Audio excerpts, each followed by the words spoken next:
என் பேர் தினேஷ். நான் வந்து செகண்ட் இயர் எக்கனாமிக்ஸ் படிக்கிறேன். இந்த பறை வந்து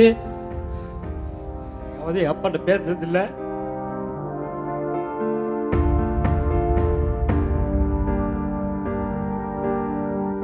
எங்க அப்பா வந்து எனக்கு செஞ்சு கொடுத்தாரு. நான் எங்க அம்மாட்ட போய் சொன்னேன், இந்த மாதிரி நாளைக்கு ஆடுறேம்மா அப்படின்னு.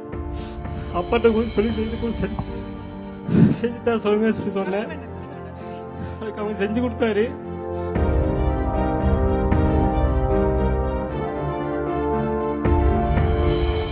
இந்த லைவ் அப்பா பார்த்தாருன்னா அவருக்கு நான் தேங்க்ஸ் சொல்லிக்கிறேன்.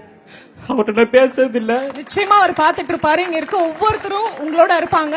நீங்க தனியா இல்ல, உங்களோட நாங்க எல்லாருமே இருக்கோம். ஓகே, அளவுக்கு பறை மேல உங்களுக்கு ஒரு இன்ட்ரெஸ்ட் எப்படி வந்துச்சு? அது எனக்கு நான் பொதுவான ப்ரொஃபஷனல் டான்ஸர். இதுல வந்து நான் காலேஜில் பண்ணியே ஆகணுன்ட்டு ஒரு வெறியோடு இருந்தேன். அதுக்கு இந்த ஸ்டேஜ் தான் கிடைச்சிது. அதுக்கு இந்த ஸ்டேஜ் ரொம்ப தேங்க் பண்ணிக்கிறேன்.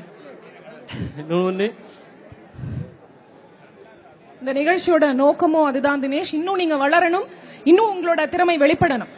தமிழ்நாடே உங்க கூட இருக்கு தினேஷ், கவலைப்படாத. இந்த இடத்துல ஒரு விஷயம் நான் சொல்ல ஆசைப்படுறேன். அதாவது வெளியூர்ல இருந்து இங்க வந்து படிச்ச பிள்ளைங்கள் இல்ல இங்கே இருக்கவங்க, அந்த தந்தைக்கும் பிள்ளைக்குமான அந்த உறவு இருக்கு பாத்தீங்களா? நீங்க வந்து இது பண்றீங்க, இந்த மாதிரி ஒரு பெர்ஃபார்மன்ஸ் பண்றீங்கன்னு செஞ்சு கொடுத்திருக்காருல, அதை கண்டிப்பா எல்லாரும் பாராட்டணும். எல்லாரோட அப்பாக்களும் அந்த மாதிரி தான். நம்ம தந்தை எவ்வளவோ நம்ம சின்ன சின்ன விஷயங்களுக்கு தான் ரொம்ப வந்து நம்மள அப்ரிஷியேட் பண்ணி நம்மள வந்து தூண்டி, லைக் நீ பண்ண முடியும், உன்னால முடியும், உன்னால எல்லாமே முடியும் அப்படின்ற கான்பிடன்ஸே நம்மளுடைய அப்பா அம்மா மட்டும்தான். இந்த பையனுக்கும் அந்த இடத்துல அவங்க அப்பா அப்படி பண்ணி கொடுத்திருக்காங்கன்றதுல ரொம்ப பெருமையும் சந்தோஷமாவும் இருக்கு.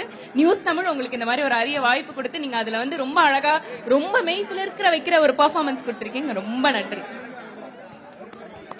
தேங்க்யூ தினேஷ்.